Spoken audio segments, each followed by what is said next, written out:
Bulletin के आगाज में सबसे पहले बात पाकिस्तान और IMF के दरमियान जारी फैसलाकुन मुज़ाकरात की। हुकूमत ने IMF को शराइत पर अमल दरामद की यकीन दहानी करा दी है।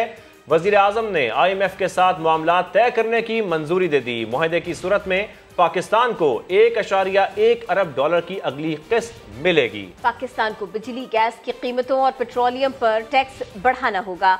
तवानाई शोबे में गर्दिशी कर्जे में कमी, इसके अलावा इस्लाहात भी यकीनी बनाना होंगी। IMF शर्त के मुताबिक पाकिस्तान को दोस्त ममालिक से 5 अरब डॉलर तक के फंड्स का इंतजाम ये भी करना होगा। इसी के ऊपर मजीद बात होगी। समा के नुमाइंदा खुसूसी शकील अहमद हमारे साथ हैं। शकील अहमद, कोई ब्रेक थ्रू होने जा रहा है, कुछ पता चल रहा है, कोई तसल्ली की बात आप हमें बता सकें अभी? देखिए किरण, 10 रोज से जो पाकिस्तान और IMF के मुज़ाकरात जारी थे वो अब वो इख्तिताम की जानिब बढ़ रहे हैं। आखिरी मीटिंग जो अभी हुई है वज़ीर आज़म हाउस में वीडियो लिंक के जरिए IMF की टीम भी थी, वज़ारत ख़जाना के हुकाम भी थे, पाकिस्तान की मुआशी भी टीम भी थी। उसमें वज़ीर आज़म ऑफिस के ज़राए की जानिब से ये बात कही जा रही है कि वज़ीर आज़म ने हिदायत कर दी है मामला तय करने के लिए, मुआहदे को हतमी शक्ल देने के लिए वज़ीर ख़जाना इसहाक डार को ये टास्क दिया गया है। अब वज़ीर ख़जाना इसहाक डार वापस आएंगे। उन्होंने कहा था कि मैं अनाउंसमेंट करूँगा, बाकायदा बताया जाएगा कि IMF के साथ क्या चीज़ें तय पाई हैं। लेकिन 1.1 अरब डॉलर की अगली किस्त के हसूल के लिए अभी बहुत सी मनाजिल बाकी हैं, क्योंकि अभी IMF का एग्जीक्यूटिव बोर्ड होगा, पहले तो मुआहदा होगा, फिर IMF के एग्जीक्यूटिव बोर्ड का इजलास होगा और उसके बाद किस्त जारी होगी फरवरी के एंड पे या मार्च के में जाकर। लेकिन पाकिस्तान को कुछ शराइत पर भी अमल करना है। मार्केट बेट एक्सचेंज रेट जो है वो ऑलरेडी उस पर अमल चल रहा है और आपने देखा कि डॉलर के मुकाबले में रुपए की कदर काफ़ी नीचे आ चुकी है। और साथ साथ जो बिजली और गैस का टैरिफ है वो बढ़ाना होगा। पेट्रोलियम मसनूआत पर डेवलपमेंट लेवी या GST का निफाज होगा, जिससे रेवेन्यू बढ़ेगा। जो 855 अरब का लेवी का हदफ है वो पूरा करना होगा। और इसके अलावा जो सरकारी इदारों में खसारा चल रहा है, नुकसान चल रहे हैं, उन पर काबू पाना होगा और साथ साथ मुआशी इस्लाहत लाना होगी, गर्ची कर्जे पर काबू पाना होगा। तो एक महंगाई की लहर है और अब ये IMF की शराइत पर अमल करने से यकीनन महंगाई में भी इजाफा होगा। लेकिन इसकी शराइत में क्या कुछ हुकूमत ने शराइत मानी है IMF की इस मुजवजा मुआहदे में, वो इसहाक डार जो हैं वो तफसीलात बताएंगे और उसके बाद एक बाकायदा ज्वाइंट डॉक्यूमेंट भी शेयर किया जाएगा, जिसमें मजीद तफसीलात सामने आएंगी। लेकिन पाकिस्तान के लिए बहुत अच्छी खबर होगी अगर आज एग्रीमेंट हो जाता है पाकिस्तान और IMF मिशन का और उसके बाद एग्जीक्यूटिव बोर्ड का इजलास होगा। और क्योंकि पाकिस्तान को IMF के प्रोग्राम में रहना जरूरी है। आज ज़र मुबादला के ज़खायर जो हैं वो 3 अरब डॉलर से भी नीचे आ चुके हैं, जो कि चंद दिन की। बहुत शुक्रिया, आप सारे का सारा मामला बता रहे थे। तो IMF डील की खबरों का करेंसी मार्केट्स पर मुस्बत असर देखा जा रहा है। इंटरबैंक में डॉलर की कदर 2 रुपए 82 पैसे गिर गई। इंटरबैंक में डॉलर 270 रुपए 51 पैसे का हो गया। ओपन मार्केट में भी 3 रुपए सस्ता होने के बाद डॉलर 272 रुपए में फरोख्त होने लगा। दूसरी जानिब IMF से डील और डॉलर सस्ता होने से स्टॉक मार्केट में चौथे रोज भी तेजी देखी गई। 100 इंडेक्स में 743 पॉइंट्स इजाफा हुआ। इंडेक्स 42,466 पॉइंट्स पर पहुंच चुका। आगे बढ़े और आपको बताएं, नवाज शरीफ को निकालने वाले गिरोह का सरगना इमरान खान है। सिर्फ एतराफ़ जुर्म काफ़ी नहीं, आज अपने लिए सज़ा भी तजवीज़ करो। मरियम नवाज सरबराह तहरीक इंसाफ पर बरस पड़ी। कहा प्लास्टर नहीं, जराइम इमरान खान को अदालत जाने से रोकते हैं। अब सहूलतकार नहीं जो आपको बचाएंगे। हीरे की अंगूठियां रिश्वत लेने पर खान साहब की बेगम की गिरफ्तारी होनी चाहिए। जेबें तुमने भरी, जेलें अवाम क्यों भरें। इमरान खान और हवारियों को दीवार पर लिखा अंजाम नजर आ रहा है। वो एबटाबाद में वर्कर्स कन्वेंशन से खिताब कर रही थी। जिस गिरोह के साथ मिलके इसने नवाज शरीफ को निकालने की वारदात की, उस गिरोह का सरगना इमरान खान है। आज आओ ना, कौन को बताओ। सिर्फ एतराफ़ जुर्म काफी नहीं है, आज अपने लिए सजा भी तजवीज करो। जेलें भरने का दावा करने वाले 10 साल अपनी जेबें भरते रहे। पहले तो फराह गोगी साहिबा को गिरफ्तार कराएं, जो सब कुछ लूट मार करके आपकी फ्रंट पर्सन थी, वो दौड़ गई दुबई। हीरों की 5-5 कैरात की अंगूठियां आपकी बेगम साहिबा ने ली हुई हैं। रिश्वत आपकी बेगम साहिबा ने ली हुई है, पहले गिरफ्तारी वहां होनी चाहिए। जेबें तुमने भरी है, जेलें अवाम भरे। क्यों भरे भाई? ये वही शख्स है जो इक्तदार से निकलते निकलते कहता है मेरे खिलाफ आलमी साजिश हुई। आलमी साजिश फिर अमरीका तक आ गई, अमरीका से साजिश होते होते डोनाल्ड लू तक आ गई, डोनाल्ड लू से होते होते नवाज शरीफ से होते, शहबाज शरीफ से होते आज मोहसिन नकवी साहब तक आ गई। अदालत बुलाती है तो टांग पर प्लास्टर है, लेकिन जलसा करने ये पिंडी चला जाता है तब टांग का प्लास्टर कुछ नहीं कहता। तुम्हें प्लास्टर नहीं रोकता, तुमने जो जराइम किए हुए तुम्हें वो रोकते हैं अदालत में जाने से। इसको कोई साजिश के लिए इस्लामाबाद बुलाए, हुकूमत गिराने के लिए इस्लामाबाद बुलाए, इसको इक़्तिदार के लिए इस्लामाबाद बुलाए तो ये दौड़ा दौड़ा जाएगा इस्लामाबाद। दामन साफ नहीं है, चोरी की हुई है, झूठ बोला हुआ है, जुर्म किया हुआ है, जवाब तो देना पड़ेगा इंशाल्लाह। अब आपके सहूलतकार नहीं है जो आपको बचाएंगे। इमरान खान और इसके हवारियों को दीवार पे लिखा हुआ अपना अंजाम साफ नजर आ रहा है, क्योंकि जराइम से हाथ रंगे हुए हैं। सुप्रीम कोर्ट ने नैब तरमीम केस में दरखास्त गुजार इमरान खान को बुलाने का इंदिया दे दिया। चीफ जस्टिस उमर अता बंदियाल ने रिमार्क्स दिए, क्यों ना इमरान खान को बुलाकर पूछा जाए कि असेंबली नहीं जाना तो इलेक्शन क्यों लड़ रहे हैं। वाज़ेह किया कि अदालत कानून साजी में मदाखलत नहीं करना चाहती, सियासी बहरान हो तो करना ही पड़ता है। मुल्क में इस वक्त सख्त तनाव और बहरान है। सुल्तान इकबाल की रिपोर्ट।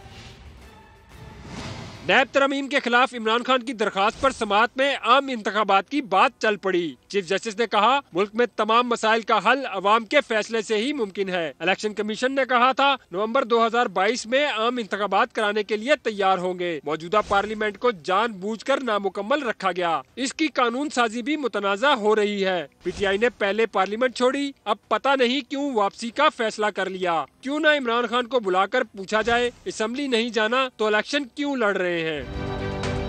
वफाक के वकील मखदूम अली खान ने इमरान खान के हक के दावा न होने का नुक्ता उठाया तो चीफ जस्टिस ने कहा, इस केस में हक के दावा होने या न होने का मामला नहीं बनता। इमरान खान आम शहरी नहीं। वकील ने इस्तदा की कि अदालत हुकूमत न करे, आर्टिकल 184(3) पर मोहतात रहे। इस पर चीफ जस्टिस बोले, अज खुद नोटिस के इख्तियार में मोहतात है, सियासी बहरान हो तो मुदाखलत करना पड़ती है।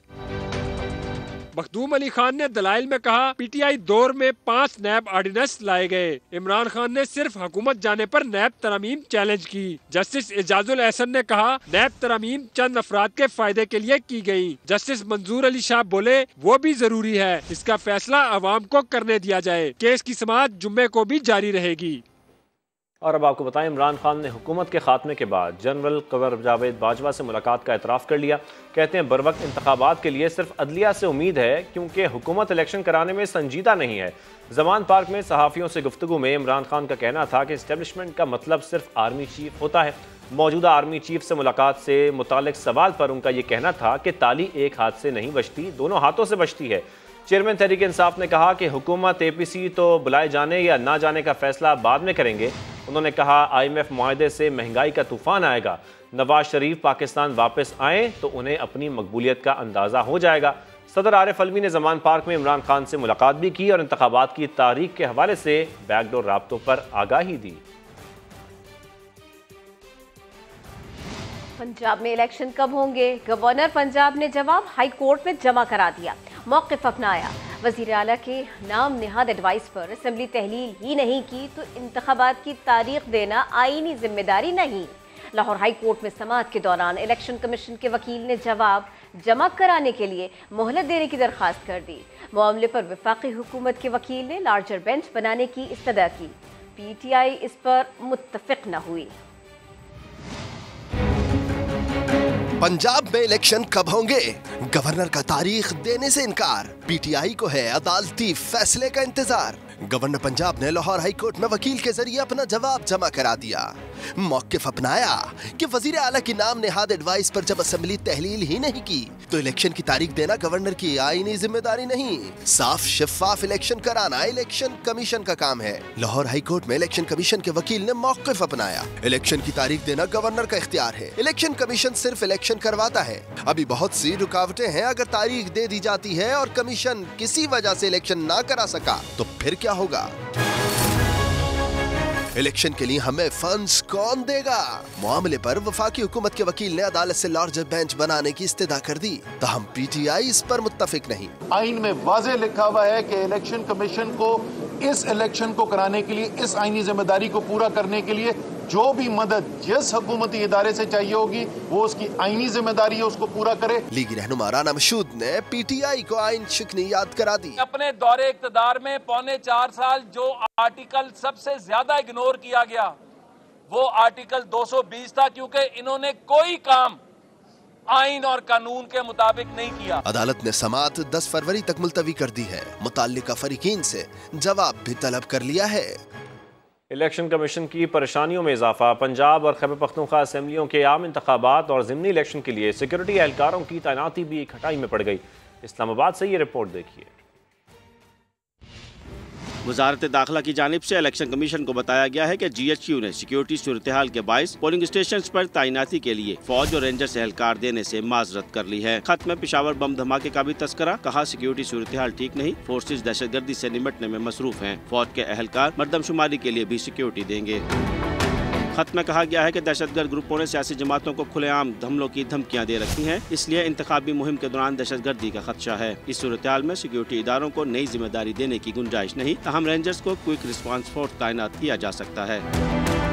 गुज़िश्ता रोज इलेक्शन कमीशन को वजारत खजाना ने भी साफ बता दिया था कि मुल्क की माशी सूरत हाल खराब है। इंतखाबात के लिए 20 अरब की इजाफी ग्रांट फिलहाल नहीं दी जा सकती। जवाबी खत में कहा गया कि सैलाब ज़दगान की बहाली और मरदमशुमारी कराना है। IMF के भी अहदाफ बहुत सख्त हैं। गैर तयशुदा और बगैर बजट अखराजात से इजाफी बोझ पड़ेगा। सूरत हाल बेहतर होने तक इजाफी ज़िमनी ग्रांट न मांगी जाए। साथी रिपोर्टर शकील अहमद के साथ जुल्करनैन इकबाल, समा, इस्लामाबाद। आपको बताएं, PTI की कौमी असेंबली में वापसी की कोशिश नाकाम हो गए। असेंबली इजलास कोरम पूरा न होने पर गैर मुअय्यना मुद्दत के लिए मुलतवी कर दिया गया। तहरीक इंसाफ के अरकान इंतजार करते रह गए। स्पीकर कौमी असेंबली कहते हैं लाहौर हाई कोर्ट का फैसला मौसूल होने पर कानून के मुताबिक जायजा लेंगे। तहरीक इंसाफ को कौमी असेंबली से इस्तीफों पर यू टर्न लेने का कुछ फायदा न हुआ। ईवान ज़ेरी के इजलास में शिरकत का मंसूबा धरे का धरा रह गया। स्पीकर राजा परवेज अशरफ ने इजलास से पहले ही वीडियो पैगाम जारी कर दिया कि लाहौर हाई कोर्ट का फैसला तो इन्हें मौसूल ही नहीं हुआ। मैं समझता हूँ कि जब ये फैसला आ जाता है, हम उस फैसले के मतन को पढ़ लेते हैं, अपने एक्सपर्ट से मशवरा करने के बाद उस पर क्या लाया अमल इख्तियार करना, फिर फैसला हम करेंगे। PTI के 43 में से सिर्फ 10 अरकान कौमी असेंबली इजलास से कुछ देर पहले पार्लियामेंट हाउस पहुंचे। कायदे हिज़्ब इख्तिलाफ सेनेट शहजाद वसीम के चैम्बर में चाय पर मशावरत की और बेशतर अरकान वापस लौट गए। बाकी की भी कोई वाज़ेह हिकमत अमली नहीं थी। जब तक कोर्ट का ऑर्डर नहीं आ जाता तब तक हम लोग अंदर नहीं जाएंगे। हम इंतजार कर रहे हैं सिर्फ कोर्ट ऑर्डर का। फिर तो जो भी होगा वो बताएंगे हमारे बड़े कि हमें क्या करना चाहिए। डिप्टी स्पीकर की जेर सदारत इजलास शुरू हुआ तो जमात इस्लामी के अब्दुल अकबर चित्राली ने MNA फरूख खान की हमशीरा के लिए दुआए मगफरत करवाई। साथ ही कोरम की निशानदेही कर दी। बोले काबीना में इतने बंदे भर्ती किए गए, वज़रा कहाँ हैं? ऐसे कानून साजी नहीं हो सकती। कोरम पूरा ना निकला तो डिप्टी स्पीकर ने इजलास गैर मुअय्यना मुद्दत तक के लिए मुलतवी कर दिया। मुबैना बेटी को कागजात नामजदगी में जाहिर न करने पर इमरान खान की नाअहली के केस में अहम पेशरफ्त हुई। इस्लामाबाद हाई कोर्ट ने चेयरमैन PTI के खिलाफ नई दस्तावेजात जमा कराने की दरख्वास्त मंजूर कर ली। नाअहली केस काबिल समाअत होने पर 1 मार्च को हतमी दलाइल तलब कर लिए गए। इस्लामाबाद से सुहेल रशीद रिपोर्ट कर रहे हैं। इमरान खान नाअहली केस पर इस्लामाबाद हाई कोर्ट के लार्जर बेंच ने समाअत का आगाज कर दिया। दरखास्त गुजार की जानिब से मजीद दस्तावेजात जमा करवाने की मुतफर्रिक दरखास्त मंजूर कर ली गई। इमरान खान के अब रुकने असेंबली न होने के मौकफ के जवाब में 7 हलकों पर ज़िमनी इलेक्शन में कामयाबी का नोटिफिकेशन रिकॉर्ड का हिस्सा बना दिया गया।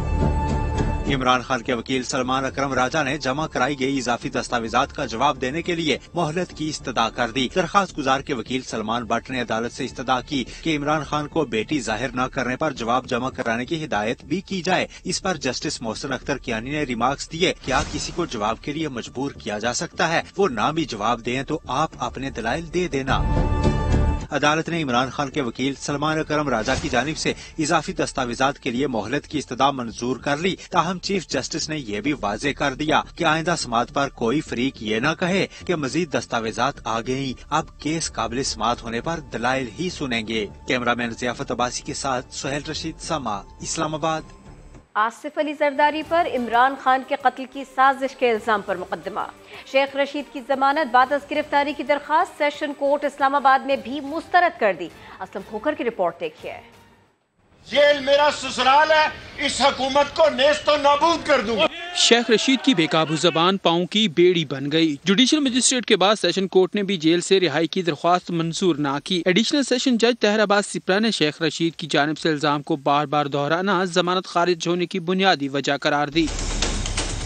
तहरीरी फैसले में कहा गया है, ट्रांसक्रिप्ट से साबित नहीं होता कि इमरान खान ने शेख रशीद से कोई मालूमात शेयर की हैं। शेख रशीद कहते हैं कत्ल की साजिश से मुताल्लिक तमाम मालूमात मौजूद हैं, लेकिन पुलिस को कुछ नहीं बताया। हाईकोर्ट के फैसले के मुताबिक पुलिस को शेख रशीद के खिलाफ मुकदमा दर्ज करने से नहीं रोका गया।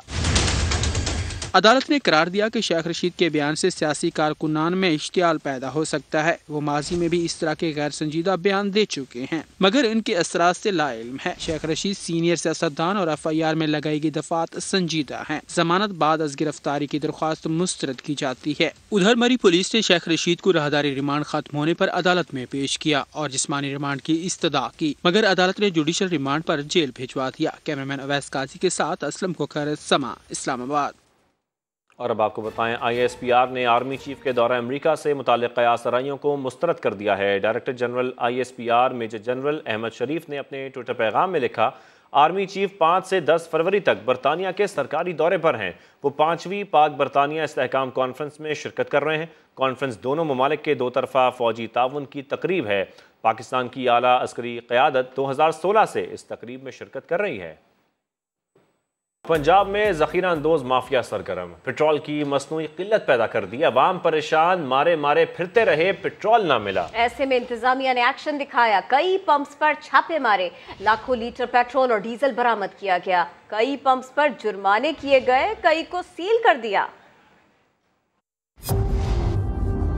मईशत की फिक्र न मुल्क की, ज़ख़ीरा अंदोज़ माफिया अपनी जेबें भरने में मसरूफ। पंजाब में पेट्रोल का मसनूई बहरान, अवाम परेशान। मोटरसाइकिल वाले को है कम तेल दे रहे हैं 200-300 रुपए का, बड़ी गाड़ी वाले को जो है वो 400-500 का तेल दे रहे हैं। ऐसे ही चल रहा है इधर। पेट्रोल मिल नहीं रहा, आज तकरीबन हफ्ता होने वाला पेट्रोल नहीं मिल रहा है। बड़ी लंबी लंबी लाइनें लगी होती है, आधा घंटा जलील होना पड़ता है, उसके बाद जाए पेट्रोल मिलता है। गुजरावाला, शकरगढ़, गुजरात, पतोकी और मुजफ्फरगढ़ समेत कई शहरों में एक जैसी सूरत हाल। सरगोदा और गिरदोनवा में तो 4 रोज से पेट्रोल नायाब। कई शहरों में पेट्रोल पंप्स बंद नजर आए। कहीं ब्लैक में फरोख्त की शिकायत मिली। हुकूमत कह रही है, वो कह रही नहीं पेट्रोल है, और पेट्रोल मालिकान कह रहे कि जो है पीछे से LCs बंद है। तहम इंतजामिया ने फिर डंडा उठाया, मुख्तलिफ पंप्स के खिलाफ ताबड़तोड़ एक्शन शुरू किया। मुजफ्फरगढ़ में छापा मारकर 16 लाख लीटर तेल, 7 लाख लीटर से ज्यादा पेट्रोल और डीजल बरामद किया गया। पत्तोकी में भी 33 करोड़ मालियत का तेल और डीजल बरामद किया गया। टोबाटेक सिंह के मुख्तलिफ पंप से भी 1,20,000 लीटर से जायद पेट्रोल बरामद कर लिया। मुतादिद पेट्रोल पंप पर ज़ख़ीरा अंदोज़ी करने पर लाखों रुपए जुर्माना और कई पंप सील कर दिए गए। गुजरात में 3 रोज से पेट्रोल की फरोख्त बंद है, जिसकी वजह से शहरियों को शदीद मुश्किलात का सामना है। तफसीलात जानते हैं समा के नुमाइंदे जुल्फ़िकार हैदर से। जुल्फ़िकार, अपडेट कीजिए। आज जी बिल्कुल मुल्क भर की तरह गुजरात में भी पेट्रोल की फरोख्त जो है वो गुज़श्ता 3 रोज से बंद है।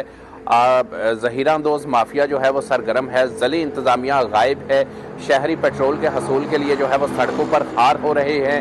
90% जो है पेट्रोल पंप वहाँ पर पेट्रोल की फरोख्त बंद है, लेकिन जहाँ पर पेट्रोल जो है वो दिया जा रहा है वहाँ पर मोटरसाइकिल सवारों को 100 से 200 रुपये, जबकि गाड़ियों को सिर्फ 1000 तक पेट्रोल जो है वो फरोख्त किया जा रहा है, जो शहरियों की सफरी ज़रूरियात के लिए जो है वो नाकाफ़ी है। जुल्फ़िकार अपडेट कर रहे थे। उधर सियालकोट में ज़ख़ीरा अंदोज़ों के खिलाफ कार्रवाइयों के बाद जिले के 70 से ज़ायद पेट्रोल पंप्स पर फरोख्त शुरू हो गई है, जिसके बाद शहरियों ने सुख का सांस लिया। मजीद अपडेट करेंगे समा के नुमाइंदे शहजाद अहमद। जी शहजाद। सियालकोट में गुज़श्ता 2 रोज़ से शहरियों को पेट्रोल की मसनूई किल्लत का सामना था और पेट्रोल के असूल के लिए लंबी कतारों में लगना पड़ रहा था। लेकिन गुज़श्ता रात से जो पंजाब भर में पेट्रोल माफिया के खिलाफ हुकूमत की जानब से कार्रवाइयों के बाद जो ज़िला भर के पेट्रोल पंप है 70 से ज़ायद, वो पेट्रोल के लिए खोल दिए गए और शहरियों को आसानी के साथ पेट्रोल की बला तअत्तल फराहमी की जा रही है। मैं इस वक्त रेलवे रोड पर मौजूद हूँ। मेरे पीछे आप देख सकते हैं कि यहाँ पर भी शहरी मौजूद हैं और अपना अपना पेट्रोल आसानी के साथ और जितना भी उन्हें चाहिए पेट्रोल उन्हें फराहम किया जा रहा है। किसी भी पेट्रोल की लिमिट मुकर्रर नहीं की गई। शहजाद, आपका शुक्रिया। मुल्क में 20 दिन का पेट्रोल और 30 दिन का डीजल मौजूद है, कोई बहरान नहीं। वजीर मुमलिकत पेट्रोलियम मुसद्दिक मलिक यकीन दहानी वाज़े किया, कुछ काली भेड़ें मुल्क को हाईजैक करने की कोशिश कर रही हैं, ज़ख़ीरा अंदोज़ों को माफ़ नहीं करेंगे। हर कंपनी कह रही है हमारे पास 20 दिन का पेट्रोल और 30 दिन का डीजल मौजूद है, तो फिर कैसे हो सकता है कि पेट्रोल पंप पे पेट्रोल ना हो? कुछ काली भेड़ें हैं जो पूरे मुल्क को हाईजैक करने की कोशिश करती हैं, जो हर मर्तबा आवाम को एक्सप्लॉइट करती हैं। ये मामला हम हतमी तौर पे खत्म करेंगे। जो इलीगल काम कर रहे हैं, जो होर्डिंग कर रहे हैं, उनके खिलाफ कार्रवाई होगी, चाहे वो ऑयल मार्केटिंग कंपनीज हों और चाहे वो डीलर्स हों। जो एसोसिएशन है डीलर्स की, उन्होंने यकीन दहानी कराई है ज़ख़ीरा अंदोजों के खिलाफ, वो हमारे साथ खड़े हैं। ऑयल मार्केटिंग कंपनीज को एक वक्त दिया गया है तरीकाकार तय करने का कि जिस जिस के जिम्मे जो पेट्रोल पंप हैं वहां पे पेट्रोल मुहैया किया जाए। और आपको बताएं, सिंध के महकमा तालीम ने नया तालीमी साल 1 अगस्त से शुरू करने का फैसला कर लिया है। पहली से तीसरी जमात तक बच्चों को प्रमोट किया जाएगा। चौथी से 8वीं जमात के तलबा का इम्तिहान ईद उल फितर के बाद होगा। प्राइवेट स्कूल एसोसिएशन ने फैसले पर तहफ़्फ़ुज़ात का इजहार कर दिया है। सिंध में पहली से तीसरी जमात के तलबा की मौजे बगैर इम्तिहान के अगली जमात में प्रमोट करने का फैसला हो गया। महकमा तालीम की स्टीयरिंग कमेटी की नई तालीमी पॉलिसी का ऐलान, नया तालीमी साल अगस्त 2023 से शुरू करने की हिदायत। चौथी से 8वीं जमात तक के इम्तिहान ईद उल फितर के बाद लिए जाएंगे। डायरेक्टरेट ऑफ प्राइवेट स्कूल्स ने हिदायतनामा भी जारी कर दिया। प्राइवेट स्कूल्स एसोसिएशन ने फैसले पर तहफ़्फ़ुज़ात का इजहार कर दिया। सबसे पहली बात यह है कि स्टीयरिंग कमेटी में ये गवर्नमेंट स्कूल्स के लिए बात की जाती है, जबकि प्राइवेट स्कूल्स जो है वो अपना इंटरनल असेसमेंट जो है वो जरूर करते हैं। तो हम समझते हैं कि इसमें हमारी कोई अंडरस्टैंडिंग शामिल नहीं है। Directorate private institute Sindh Rafia कहती है फैसले पर अमल दरामद कराएंगे। अगर वायलेशन होगी तो रूल्स के तहत हम कार्रवाई करेंगे और रजिस्ट्रेशन सस्पेंड करेंगे। और हमने इस बार वक्त से पहले ये सर्कुलर निकालकर सबको वाज़ेह कर दिया है। माहिर तालीम अरीबा शाहिद के मुताबिक इस वक्त तालीमी सेशन की तब्दीली से अहम चीज स्कूलों से दूर तलबा को स्कूलों में ले जाना है। एक बहुत बड़ी बच्चियों और बच्चों की तादाद है जो पहले भी स्कूलों से बाहर थी और अभी सैलाब के बाद उसमें एक बहुत बड़ा इजाफा हुआ है। सालाना साइकिल है, उसको चेंज करना मुझे लगता है कि ये इम्पोर्टेंट टाइम नहीं है। तालीमी सेशन की तब्दीली का फैसला स्टीयरिंग कमेटी और सब कमेटी के गुज़िश्ता बरस होने वाले इजलास की रोशनी में किया गया। एमेंड ने हुकूमत से पैका एक्ट की वापसी का वादा पूरा करने का मुतालबा कर दिया है। अजहर अब्बास की ज़ेर सदारत लाहौर में association of electronic media editors and news directors का इजलास हुआ। इस इजलास में मीडिया को दरपेश मसाइल और चैलेंजेस पर गौर किया गया। हुकूमत से कहा गया कि मीडिया कवानीन में किसी भी किस्म की तरमीम और नफाज से पहले स्टेक होल्डर्स को एतमाद में लिया जाए। शुरका ने बाज़ सहाफ़ियों के खिलाफ गद्दारी के मुकदमात के इंतराज और इंतकामी कार्रवाइयों की मजम्मत की। एमेंड ने पैमरा की जानिब से टीवी चैनल्स को जारी नोटिस पर भी तशवीश का इजहार किया।